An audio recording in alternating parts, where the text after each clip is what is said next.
Good morning, my name is Siriporn Thongsiri. Currently, I'm studying at the Department of Agriculture and Engineering, School of Engineering at Mukbang Pinto of Technology, Last Japan. Thank you. Hey guys, today I would like to talk about Mukbang. This super popular trend that started in South Korea. So mukbang is basically a mix of two Korean words. Mukbang, which means eating, and bangshang, which means broadcast. It's all about host eating a ton of fish on camera while chatting with the viewer.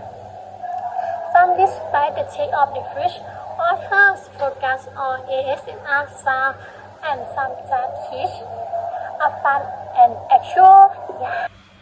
So why is mukbang such a big deal? Honestly, I think it's because it makes people feel connected.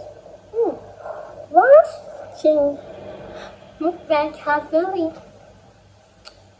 you distinguish a fish, especially if you're eating alone. Task is super safe.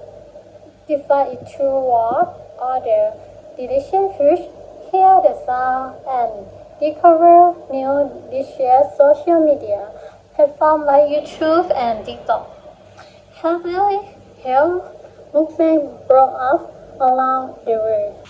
Personally, I think mukbang is more than just watching someone eat. It's about sharing fish, exploring different culture, and ever just relaxing with some food content. Sure, some people say it promotes overeating, but I think it's all about how you export it. For me, it's all about balance and enjoy the experience. Anyway, that's my take on mukbang. What do you guys think? Let me know in the comments. Thanks for watching. Bye-bye.